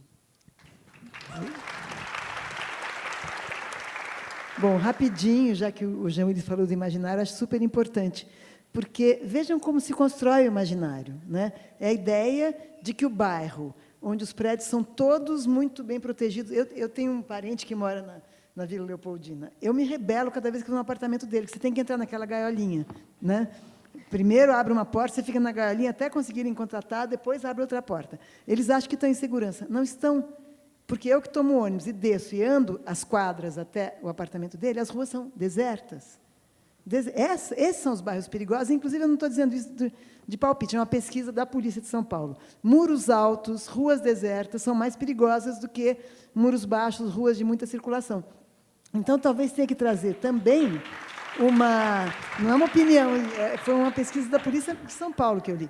Então, em termos de desmanchar o imaginário, eu acho que tem que mostrar para essas pessoas que moram lá, nas suas coitadas, né, estão presas naquelas gaiolas, só conseguem entrar e sair de carro, fecha a janela, vivem presas, né? Seria muito interessante que as pessoas soubessem que, se houver mais circulação, mais comércio, mais camelô, mais gente indo pegar ônibus, que são esses outros que vão morar lá perto, o bairro vai ficar mais seguro. Elas precisam saber disso, tem muita desinformação. E talvez a desinformação se alimente do que a Hermínia acabou de mencionar, quer dizer, que são os interesses especuladores. Vamos vender um bairro de torres altíssimas, muradíssimas e caríssimas, para as pessoas acharem que estão comprando segurança, e não estão. Então, acho que informação aí, debate, como está dizendo o Jean Willis, pode ser bem interessante, e os moradores da Vila Leopoldina podem se beneficiar muito com a circulação de outras classes sociais ali. Não é para enfiar a goela abaixo uma coisa que vai prejudicá-los, ao contrário.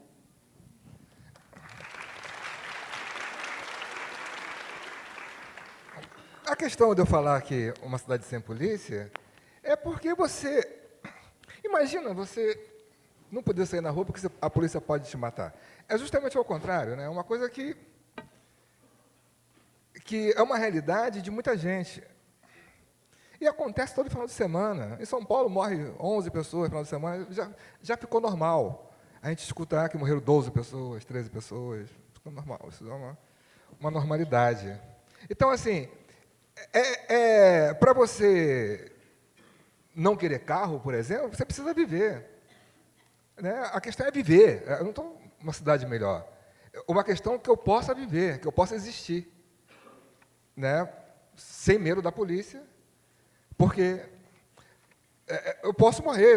Então, o que é mais importante do que a vida? Nada importante do que a vida. Então, essa atenção que você passa... Eu falando aqui e tal, mas imagina uma criança passando por isso, de 13 ou 14 anos, saindo de casa. Imagina as famílias. E a questão do Brasil é totalmente racial. A gente não fala nisso, parece que tem medo. Os pobres são nordestinos, descendentes de índios, e são os negros. É isso. É isso que acontece. O povo diferenciado são os nordestinos e são os negros. Aqui no Rio, em São Paulo, no Brasil todo é esse. A questão racial. Quem está na prisão, você vai na prisão, você vai assim, ó. Eu vi lá, o Mano Brown fala isso toda semana, o Ferrez fala isso toda semana, o pessoal canta isso, o rap fala isso, está tudo aí, todo mundo está repetindo isso, todo mundo sabe disso, todo mundo sabe disso, está careca de saber disso. E você vai eu visitei Capão Redondo, o Ferrez vai no Capão Redondo, eu vou lá gravar clipe, fazer as coisas, eu vou na Mangueira, eu vou no Salgueiro, quem está lá são os negros nordestinos. Você vai nas penitenciárias, quem está lá preso, quem está preso, são os negros nordestinos. Então, Sabe, eu acho tudo balela, sabe, tudo papagaiada, na verdade.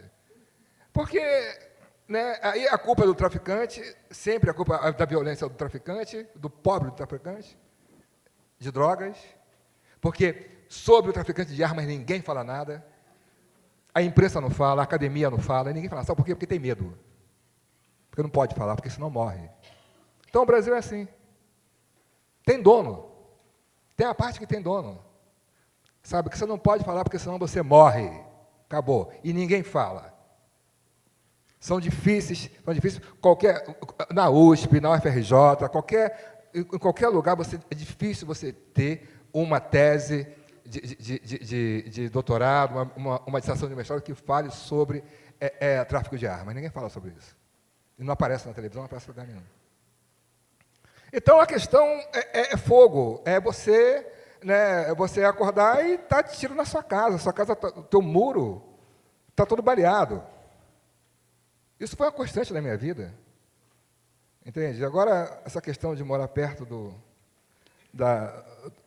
bairros populares, isso aí é uma coisa... O Brasil sempre foi assim, não tem muito o que falar sobre isso, não. Está tudo aí na cara, a gente sabe disso. É isso aí.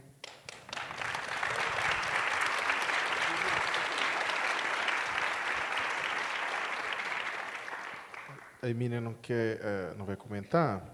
Eu estou com tanto papel aqui que, na verdade... eu vou pular os elogios, tá? Tem muita gente elogiando, agradeço coletivamente, mas eu vou pular os elogios. Hã? Ah, sim. Não é só você que sofre com a síndrome do ódio e dos comentários odiosos, não. Eu também quero ver elogios. Mas exatamente isso que a gente ia falar agora, porque tem muita pergunta aqui, eu estava tentando agrupar, né, em níveis de problemas, né? E uma das perguntas que é mais recorrente é a respeito do crescimento do ódio, não só no Brasil, mas também que acaba se refletindo numa cidade que se diz cosmopolita, como é a cidade de São Paulo, né, que se professa cosmopolita, que se professa como uma cidade de tolerância, uma cidade em que não há fraturas, né, e não há divergências, mas, na verdade, principalmente depois de junho de 2013, e acentuado depois das eleições do ano passado, muita coisa saiu do armário, né, como vou usar um termo que o Jean mesmo já usou em várias entrevistas, e determinados posicionamentos que são extremamente agressivos aos direitos humanos e que são exatamente agressivos à própria ideia de cidade, né, de um espaço em que as pessoas vão viver pensando minimamente numa vivência comum, no bem comum, né, acaba se colocando até em risco essa própria ideia de cidade. Eu queria que vocês comentassem, na verdade eu não, mas tem uns 20 leitores que gostariam de comentar como conviver com isso. A Maria Rita levantou a mão já. Eu quero falar sobre isso sem entrar na questão do ódio ao PT, por exemplo, porque daí a gente vai entrar numa questão da corrupção e tudo, que eu também estou totalmente decepcionada, não com tudo que o PT representa, mas com a quantidade de gente lá dentro que foi corrupta, enfim. Então, não quero entrar aí. Eu quero entrar numa outra coisa, que eu acho que tem a ver com o aumento do ódio, no sentido do clima cotidiano, o pequeno clima cotidiano de intolerância, irritação, etc., usando um conceito freudiano que ele usa para explicar a intolerância contra os judeus na Europa, na segunda metade do século XX, que se chama narcisismo das pequenas diferenças. Ele diz o seguinte: quando o outro é totalmente diferente de você, vamos supor que aqui chega um grupo de imigrantes que são aborígenes de uma região da Austrália ou da África que ninguém conhecia, que vem aqui com suas roupas tribais e pinturas tribais, nós não teríamos ódio. Eles são o extremamente outro. Eles são objeto de curiosidade, eles não ameaçam o nosso narcisismo. A questão não é se eles são perigosos ou não. Eles não ameaçam a nossa noção que nós temos de quem nós somos, porque eles são o absolutamente outro. O problema, e tem um sociólogo chamado Eugênio Henriquez, que tem um texto ótimo, baseado no Freud, um livro, para explicar o antissemitismo na Europa, o problema é quando o diferente que chega perto de você é quase igual a você. Então, é mais provável que a classe média tenha ódio de um bairro de classe média um pouquinho mais baixo, de gente que, nesses últimos tempos de programas populares, de projetos de aumento de renda, etc., conseguiu subir para uma classe média que consegue pagar um aluguelzinho, consegue ter uma TV, consegue ter um carrinho. É mais provável que a classe média, que quer se distinguir, tenha ódio desse do que do mendigo que está ali pedindo esmola, que pode até ser mal cheiroso, jogar lixo na rua, pode ter gente que queira que ele saia dali, mas ódio é outra coisa. O ódio é o ódio da classe que está ascendendo e chega perto de você. E destrói essa sensação narcisista de que você chegou num lugar muito especial. Então, tem uma parte do ódio que nós temos que combater com muita conversa, com muito argumento, com os seus... Não adianta ter ódio desses que odeiam. Eu gosto muito de uma... Odeie seu ódio, é um grafite que tem... Eu posso odiar o meu ódio, mas não adianta querer odiar o ódio do outro, porque a gente só vai numa escalada maior. Então, eu acho que precisa de muita conversa para as pessoas entenderem do que eles estão com raiva. É uma raiva que é uma espécie de ciúme, não é? Porque eles não vão tirar o seu conquistado. Eles só vão dizer assim, isso que você conquistou não te põe num lugar tão especial assim, porque eu também, vim lá de baixo e cheguei pertinho. Né? Esse é o narcisismo das pequenas diferenças. Esse é o que pode gerar ódios raciais, de classe, com fenômenos que podem se alastrar como fenômenos de massa. E não há políticos, não faltam políticos que manejem muito bem o ressentimento. Né? O ressentimento desse que fala, eu me sacrifiquei tanto, agora vem o outro, ganhou um Bolsa Família e consegue quase tudo que eu consegui. Isso é ressentimento. O ressentimento social estava na origem do antissemitismo e do nazismo. Então, a gente tem que pensar muito, conversar muito, marcar muitos grupos de discussão nos bairros, no prédio, como é que chama? No condomínio, para tentar conversar sobre isso. Eu não sei se tem cura. Não é? Porque uma parte dessa base é inconsciente. Não é? Mas acho muito importante ficar atento que é esse quase igual que chega perto de mim, que dá raiva, e não o totalmente diferente. Não estou dizendo que não tenha ódio de gênero, ódio racial, estou apontando aqui os dois que contaram essas experiências, não é? E ódios nesse sentido do grande especulador que quer varrer todo mundo, mas o que se dissemina, e dissemina pela classe média, que é a classe intermediária que forma opinião nesse sentido, é o narcisismo das pequenas diferenças. Obrigada.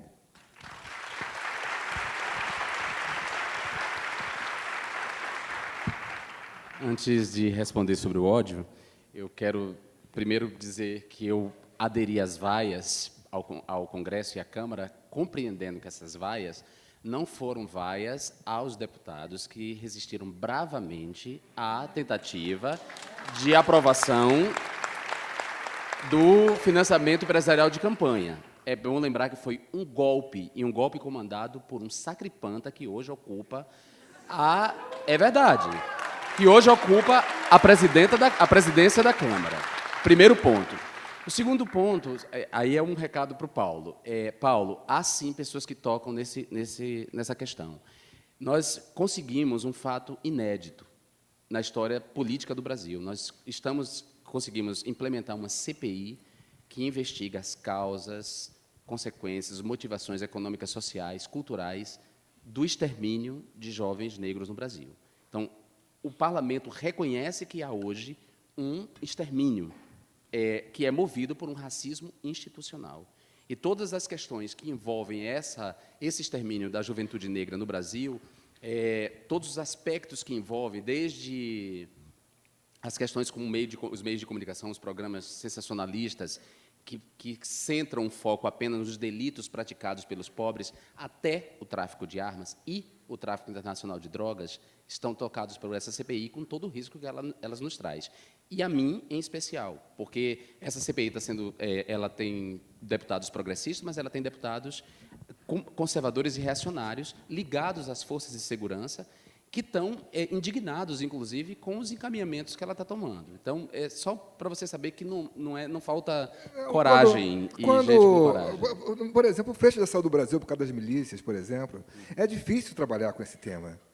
Porque é muito perigoso. É perigoso, mas o Luiz Eduardo Soares saiu do Brasil também. Sim. Marcelo Freixo, que é o meu deputado predileto, meu amigo, ele saiu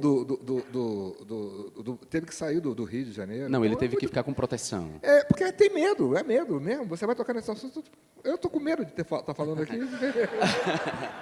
Não, mas só para dizer que apesar do medo, assim, alguns temas são tocados e a gente toca isso.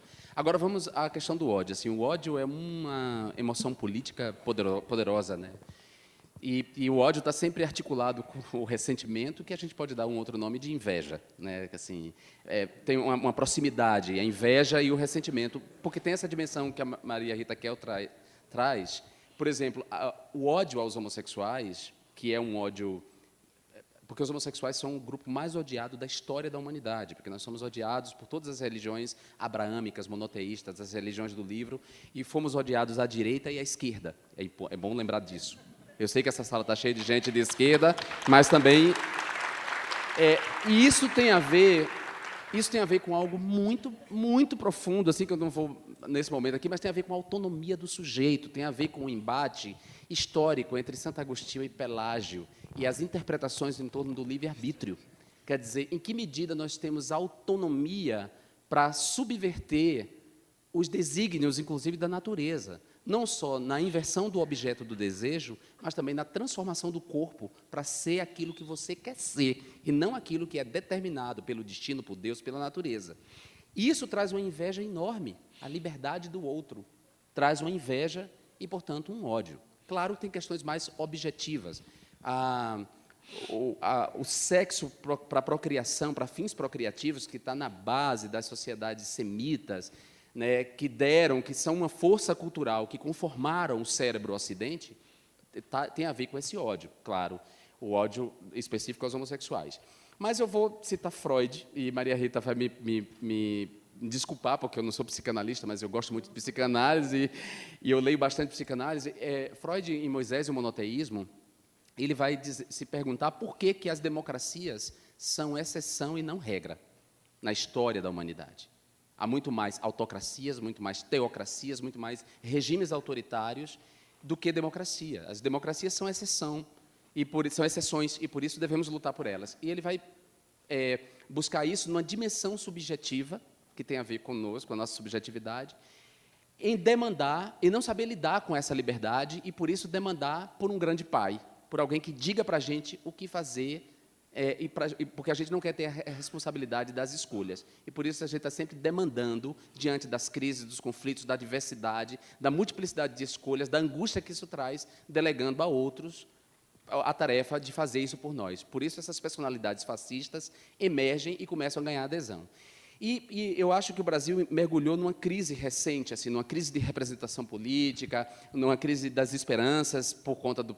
E aí eu não quero culpar o PT, não sou antipetista, longe disso, mas a corrupção petista e a maneira como os meios de comunicação exploraram a corrupção petista e associaram corrupção ao PT, como se não houvesse corrupção em outros partidos, nem em outros governos, gerou esse sentimento, essa instabilidade que deu espaço para a emergência dessas personalidades fascistas e do discurso fascista, que aí busca canalizar terrores, preconceitos, medos que estão arraigados em todos, né? E busca-se, portanto, a construção de um inimigo. E a via foi, percebam, gente, isso não é novidade. Isso aconteceu na Alemanha nazista, isso aconteceu porque é bom lembrar que o empreendimento nazista não foi só um empreendimento de limpeza, de purificação racial, mas também sexual. Aconteceu na empresa nazista e aconteceu no marcatismo americano, a perseguição não só a comunistas, mas, sobretudo, a homossexuais. E a gente está vendo agora, de novo, que o carro-chefe do fascismo não é só a corrupção, o discurso anticorrupção, é também o discurso de purificação sexual, usando, mais uma vez, a população LGBT como inimiga. E aí as pessoas elas vão aderindo. Elas têm preconceitos. Muitos de vocês têm preconceitos. Tem gente que tem ódio de mim pelo simples fato de eu ser um homossexual assumido e empoderado. Ela não ouve o que eu digo. Não ouve. Ela simplesmente diz, odeio esse viado. Ponto.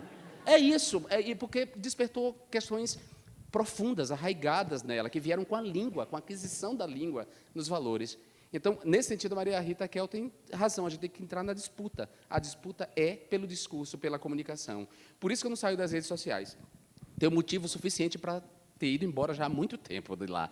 Mas não saio porque eu estou nessa tarefa mesmo. Isso, para mim, é uma questão crucial, né? Fazer essa disputa do imaginário e dos valores.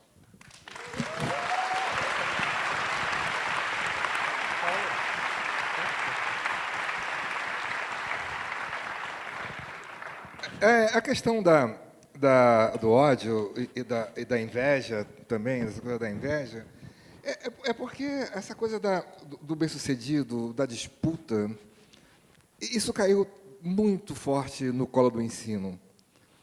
E numa sociedade em que você tem que ser o melhor, que você tem que passar no concurso, você tem que saber mais, as pessoas estudam para acumular conhecimentos e ser o melhor. Quando o sentido da educação não é esse. E quando a gente vem falando isso, a esquerda vem falando que se vai melhorar através da educação, do ensino, né, da cultura, do ensino e tal. Agora, eu fui ontem dar uma palestra na escola do meu filho e falar da minha profissão. Como eu consegui, por que eu consegui me tornar um escritor e tal, que alguns alunos... Mas eu falei assim, gente, a questão é estudar. É você se humanizar. É você pegar, através da educação, você entender diferenças, tolerância, essas coisas. É aí que a gente vai buscar, porque o ensino, propriamente dito, serve para isso, para te humanizar, porque só o ser humano estuda. Por exemplo, você beber, comer e dormir, a vaca faz isso, o cachorro faz isso, todo mundo faz isso. Agora, estudar, só a gente. Porque beber, comer, dormir, a gente precisa disso para viver. O resto é tudo ficção. Tudo que a gente criou é ficção. Inclusive a história, que nos torna diferente dos outros animais. Então, a humanização, através do ensino, é o que a gente precisa. E não, se você não estudar, você vai puxar carroça. Eu vi muito isso. Se você não estudar, não. Se você não estudar, você vai ser um idiota. É a mesma coisa do que uma ave não voar. Né? E não é para você ganhar concursos, você ser o melhor, você ser melhor do que o outro, não. É para você entender que todo mundo é igual. Né? Você tolerar, você ficar na sua, devagar, sem prejudicar ninguém. Né? Então, assim, eu tive que falar isso com o professor, porque não, eles vão entrar no mercado de trabalho, não sei, com 17 anos, 18 anos. Mercado de trabalho, eu consegui, porque meu aplicativo pode dar 1 milhão. Gente, vamos ler Fernando Pessoa. Né? Vamos ficar devagar. É isso, com mais calma. A Hermínia queria falar. Então, eu andei vendo algumas mesas que ocorreram aqui nos últimos 3 dias e me pareceu claro que há alguns acordos em um avanço conservador na mentalidade geral que principalmente a mídia conseguiu passar. O Ferrez falou que, inclusive, na periferia tem esse avanço conservador. Não é? Eu ouvi ontem um mecânico falando, depois, eu penso nesse PT no governo, eu tenho nojo do Brasil. Não é? Então, é alguma coisa forte que a campanha conseguiu. Mas também houve um acordo de que existe uma pulverização, uma miríade de novos movimentos. Porque, na verdade, os partidos de esquerda, eu sou da época que a gente lutava contra a ditadura, que a gente conseguiu vencer a ditadura, claro, tem uma controvérsia sobre isso, mas que a gente conseguiu construir, tirar os partidos da clandestinidade, construir novos partidos centrais sindicais, movimentos de muitos tipos. Eu participei desses movimentos todos e eu acho que a gente teve um ascenso que foi muito importante e está vivendo um outro momento, né? Um ciclo se esgotou, eu acho que a institucionalidade conseguiu engolir os partidos e os movimentos, mas há algo de novo, não é? Que a Vera Telly estava chamando de que se a gente buscar transversalidade, eu me lembro bem que ela usou essas palavras, nós vamos ter uma nova esquerda. E eu já ouvi muito falar de frente de esquerda. Eu acredito que há algo de novo na esfera social não institucional. Não é? Acredito não, eu acho que a gente pode fazer uma lista do que está acontecendo de muito novo. Então, eu queria dizer que uma coisa também que é importante, que a Maria Rita estava falando, isso depende de cada um de nós. Nós estamos, gente, no país do Paulo Freire. O Paulo Freire ele é citado no mundo inteiro. Eu estava nos Estados Unidos, recentemente, num congresso de planejamento, e o cara falava Paulo Freire. E eu falei, o que será que o cara está falando? Né? Demorou um tempo, e eu fiquei impressionada. Na Itália, Paulo Freire. Acontece que nós esquecemos dele, não é? E eu acho que nós temos que voltar para aquilo que... eu sei que vocês são mais jovens, eu sou a mais velha aqui, né? Que foi feito na década de 70, que a gente ia nos bairros de periferia trabalhar a questão da politização, a questão do trabalho fabril. Isso é alguma coisa que a gente precisa trazer de volta. E esse trazer de volta significa não esperar ninguém.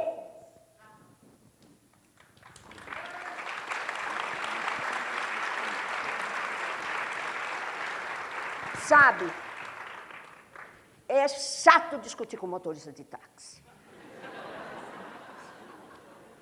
Como eu sou uma senhora, eles respeitam. E aí eu posso falar o que eu quero, eu acho ótimo.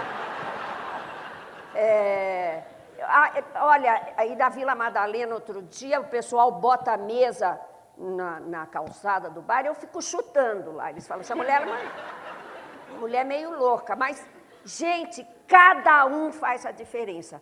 Claro que nós não somos Sebastião Salgado, que sozinho fez a diferença no mundo, não é? Mas eu acho que cada um faz a diferença. E, acima de tudo, eu acho que nós temos que fazer uma nova incursão, como naquele período nosso, que eu estou falando classe média, que eu sou classe média, né? Para fazer cursos, para ir lá contribuir com os saraus. Eu não sou artista, eu posso servir bebida, fazer qualquer coisa, né? Mas eu acho que a gente precisa sair do conforto, principalmente parar, eu acho, de nos criticarmos mutuamente na esquerda, por favor.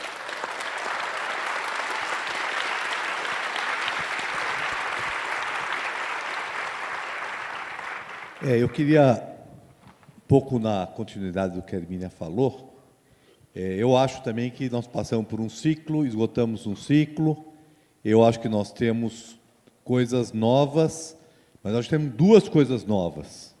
Tem uma coisa nova, que é uma rearticulação mais horizontal, que não é só de classe média, né, que vai na periferia, nós vamos no sarau, nós vamos na juventude da periferia, com uma visão renovada, né, que é muito forte. Mas nós temos outra coisa nova também, que é uma articulação conservadora, fascista, vamos chamar fascista, antidemocrática, que também nós podemos dizer que é nova desse período mais recente no Brasil. Talvez ela não seja nova, mas ela emergiu, ela saiu do armário e está muito forte. E eu quero colocar aqui uma preocupação, que não é só no Brasil. Esse nacionalismo, xenofobia, preconceito, homofobia, ela está no Brasil, mas ela está forte na Europa, ela está forte em outros lugares, e nós estamos vivendo, nesse momento, um processo que nós precisamos avaliar melhor, né, de explosão demográfica sem lugar de destino, que acontece com a África, sobretudo, e com o sul da Ásia, que passam por processos de urbanização muito fortes neste momento. Porque o processo de urbanização na Europa e a explosão demográfica que ele gerou foi absorvido pela América no século XIX, começo do século XX. O processo de explosão de explosão demográfica e de êxodo rural na América Latina, ele foi absorvido pelos centros urbanos da América Latina e gerou monstros urbanos, como é o caso de São Paulo, Rio de Janeiro, etc., né, que teve São Paulo, foi a cidade que teve o maior crescimento urbano na segunda metade do século XX. Agora nós temos um processo de urbanização da África. Eu participei em 2 trabalhos em Moçambique, Cabo Verde, estive muito em Angola, vi um pouco isso, mas nós vemos em todos os países africanos um processo de explosão demográfica da África que não tem lugar para ir. Não tem lugar para ir. E está vindo para cá também. E vai ser fonte, nós vamos falar aqui de ódio, né? Isso já tá sensível. Né? Isso vai estar mais sensível como na Europa. Né? Então, nós temos esses trânsitos aí pelo Mediterrâneo.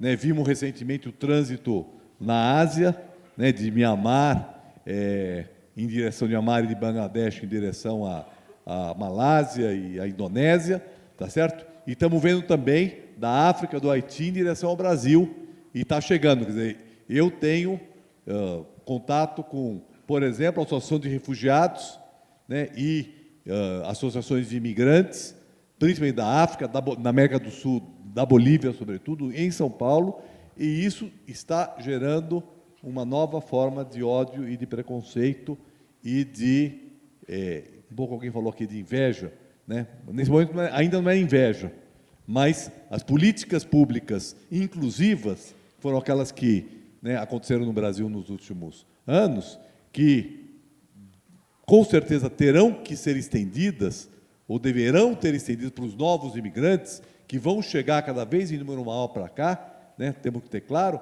elas vão gerar um recrudescimento desse processo de intolerância e de disputa, e que pode levar a um fortalecimento de uma visão fascista e autoritária, né, com esse conteúdo de ódio muito presente.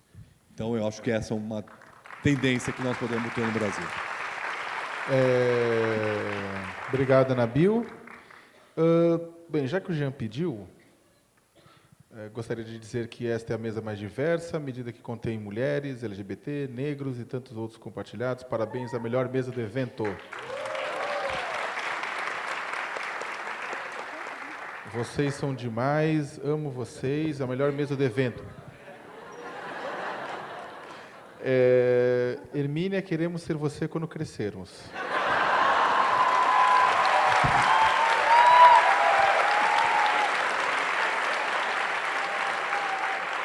Observação, vamos fazer a optativa de direito urbanístico na Sanfran. Jean, te adoro, te banco, te acompanho, te defendo. Enfim, nem só de ódio vive São Paulo, mas também de amor. A nossa mesa está chegando ao final, enquanto ainda... Ai, como é bom ouvir isso. Terminar por cima é a melhor coisa. Para isso, eu vou pedir um favor para todos os presentes na mesa. Né? Primeiro, dizer que eu quero agradecer novamente a organização do evento por ter me convidado para mediar essa mesa deliciosa. E eu vou solicitar para que cada um e cada uma, de uma forma bem sucinta, né, objetiva, considerando que o prefeito Fernando Haddad daqui a pouco está aqui, eu queria que cada um, na verdade, e que se cada um pudesse dar uma sugestão para o prefeito, para melhorar a cidade, para avançar a cidade no sentido em que a gente gostaria em que ela estivesse, qual seria a sugestão que vocês fariam para ele? É claro, acho que o Nabil vai ter que tomar um pouco de cuidado, que é o chefe dele, assim, eventualmente, sem fazer críticas muito contundentes, né? A gente entende perfeitamente. Alguém quer começar? Para fazer consideração final já. Não, é junto. Essa é a ideia da consideração final, porque, afinal de contas, que cidade que queremos, né? Apontamentos para o futuro, apontamentos para Fernando Haddad.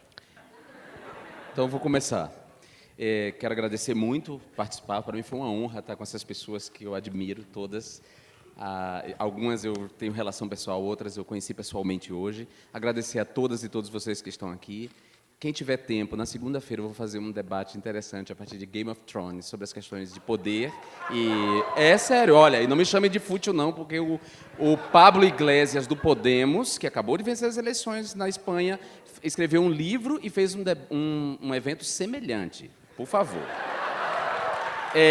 Quem quiser participar, é segunda-feira, a revista Galileu que está promovendo. O que eu posso dizer para o prefeito Fernando Haddad é o seguinte. Oi? Onde o local? Noêmia me ajuda. Ela já vai dizer, eu digo para vocês onde. Enquanto isso, eu vou deixar o recado para o Fernando Haddad, que é um cara que eu admiro também. Eu quero que ele nunca se esqueça do seguinte, que é fundamental. Para se conquistar, para se ganhar uma eleição, é preciso popularidade. Mas para se governar com justiça, há que se ser impopular. Que ele não tenha medo da impopularidade na hora de implementar políticas justas. Que ele não ceda ao demônio da popularidade, à mosca azul e à tentação de permanecer no poder por permanecer. Seja justo. É isso.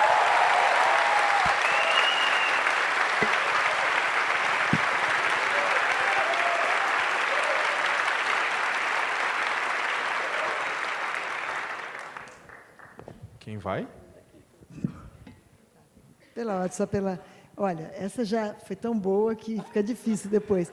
Eu pediria para o Haddad falar mais do que ele está fazendo para a população, porque eu tenho a impressão que a população ainda não entendeu que tem um projeto aí de cidade, né? A Hermínia talvez possa falar um pouco disso também, e que ele devia, não sei como é que ele conseguiria isso, mas falar mais sobre a população.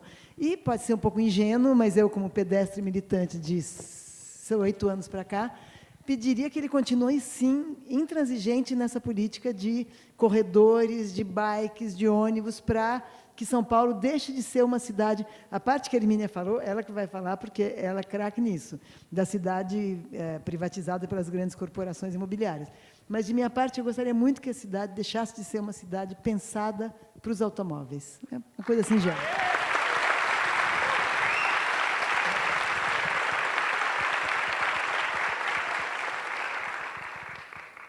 Se tem uma coisa que eu gosto nessa cidade, é a sua literatura.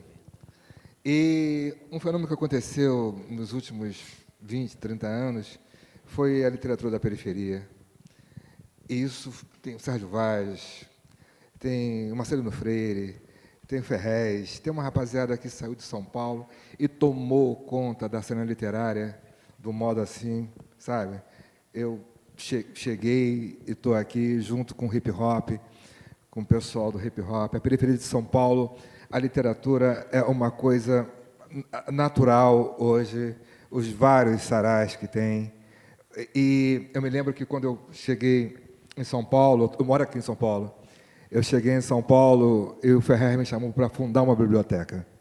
E quem estava fundando a biblioteca, ele não gosta nem que fale, mas já passou mais de 15 anos, a biblioteca quem fez foi o Ferrez e o Mano Brau, numa casinha que o Ferrez alugou.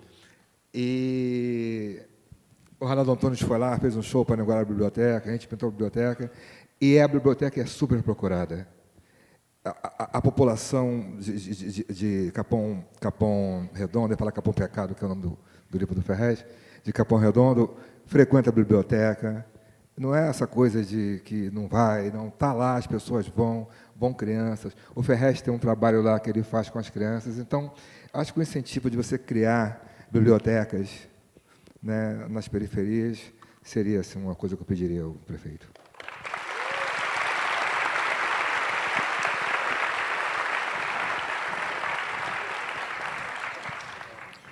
Bom, primeiro eu quero agradecer aí os recados, essas coisas incríveis que eu recebi.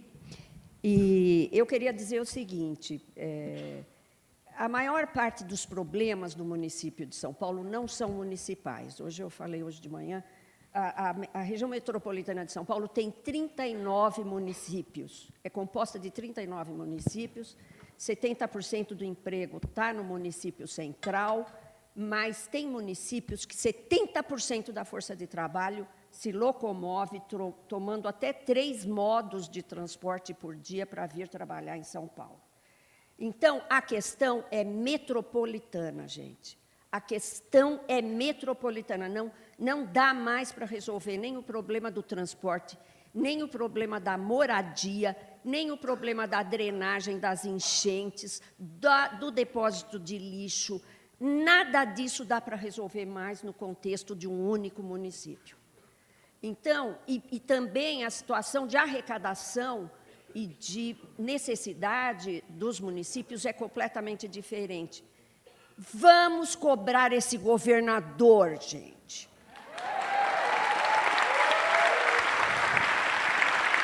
Vamos cobrar. Eu fico muito impressionada de como é que não vou falar, né, derruba a Sabesp, a Eletropaulo, a USP, não é? O ensino primário. Fora Alckmin.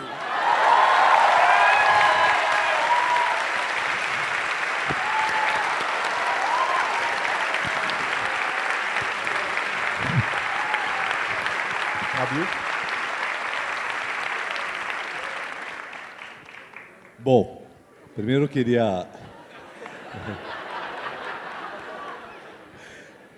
Primeiro eu queria agradecer que o convite nessa mesa é maravilhoso. Informar que a mesa do João Willis, o evento dele vai ser no FENAC, da Avenida Paulista, né?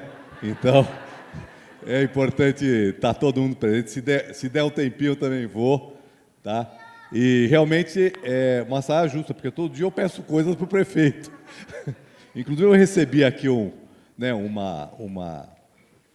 vou aproveitar para falar sobre isso, recebi aqui um bilhetinho, né, do pessoal aqui sobre as casas de cultura, né? Olhar bem as casas de cultura. E essa é uma coisa que nós estamos precisando muito, e eu vou deixar essa questão que está muito ligada ao que o Paulo Lins colocou aqui. Nós temos, em São Paulo, uma dívida histórica, né, com a periferia da cidade, em muitos aspectos. E na cultura também nós temos um aspecto, por uma razão muito simples. Na hora que você cria um equipamento de cultura, que obviamente são maravilhosos e tem que continuar, como o Teatro Municipal, como a Biblioteca, como o Centro Cultural São Paulo, etc., né, esses espaços eles acabam sendo espaços extremamente importantes, mas são muito caros e fica muito difícil, né, a gente conseguir, né, atender todas as enormes necessidades que nós queremos atender na periferia da cidade em termos de cultura, porque essa cultura sempre foi muito elitista na cidade. Então, fazer a reversão é muito difícil. Então, o que eu deixaria aqui como uma questão, né, importante, pedido para o Fernando, é que ele me ajude a olhar a periferia e as casas de cultura da periferia de São Paulo.